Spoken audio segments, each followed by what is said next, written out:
Chapter 1. Mad Enough to Change. I'm seriously ticked, and I need something to do about it. Some people eat when they're about to rupture with emotion. Others throw up, or jog, or go to bed. Some have a holy fit. Others stuff it and try to forget it. I can do all those things in sequential order, but I still don't find relief. When my soul is inflating until my skin feels like a balloon about to pop, I write. Never longhand if I can help it. The more emotion I feel, the more I appreciate banging on the keys of a computer. I type by faith and not by sight.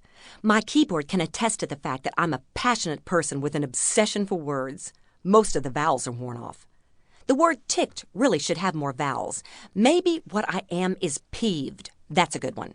How about irrationally irritated to oblivion? Let that one wear the vowels off a keyboard. The thing is, I'm not even sure exactly who I'm ticked at. I'm hoping to find that out as I hack away at these chapters. One thing is for certain. Once I figure it out, I probably won't keep it to myself. After all, you know how the saying goes. Hell hath no fury like a woman scorned. And I'm feeling scorned. But not just for myself.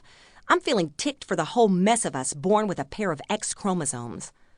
My whole ministry life is lived out in the blessed chaos of a female cornucopia. I've been looking at our gender through the lens of Scripture for 25 solid years. And I've pondered over us, taken up for us, laid into us, deliberated over us, prayed about us, lost sleep because of us, cried for us, laughed my head off at us, and gotten offended for us, and by us. More times than I can count. And after a quarter of a century surrounded by girls, ranging all the way from kindergartners to those resting on pale pink liners inside caskets, I have come to this loving conclusion. We need help. I need help. Something more than what we're getting.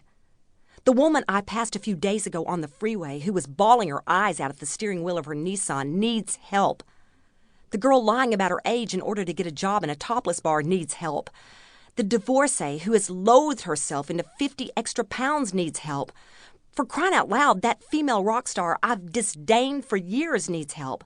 When I read something demeaning her ex said about her recently, something I know would cut any female to the quick, I jumped to her defense like a jackal on a field mouse, and seriously wondered how I could contact her agent and offer to mentor her in Bible study. Several days ago, I sat in a tea room across the table from a gorgeous woman I love dearly. She's been married for 3 months, and they did all the right things leading up to that sacred ceremony, heightening the anticipation considerably. After an hour or so of musing over marriage, she said to me, "Last weekend, he seemed disinterested in me. I'll be honest with you, it kind of shook me up. I wanted to ask him, so are you over me now? That quick? That's it?" I'm pretty certain her husband will perk back up. But what a tragedy that she feels like she possesses the shelf life of a video game. I flashed back to another recent communication with a magazine cover beautiful 30-year-old woman who mentioned almost in passing that she has to dress up in costumes in order for her husband to want to make love to her. I'm not knocking her pink feathered heels, but I wonder if she's paying too much for them. I'm just sad she can't feel desirable as herself. Then yesterday, I learned that a darling 15-year-old I keep in touch with slept with her boyfriend in a last-ditch effort to hold on to him. He broke up with her anyway. And then he told. It's all over her high school now. I've got a loved one going through her 3rd divorce. She wants to find a good man in the worst way, and goodness knows they're out there. The problem is, she keeps marrying the same kind of man. I'm so ticked. If these examples were exceptions to the rule, I wouldn't bother writing. But you and I both know better than that.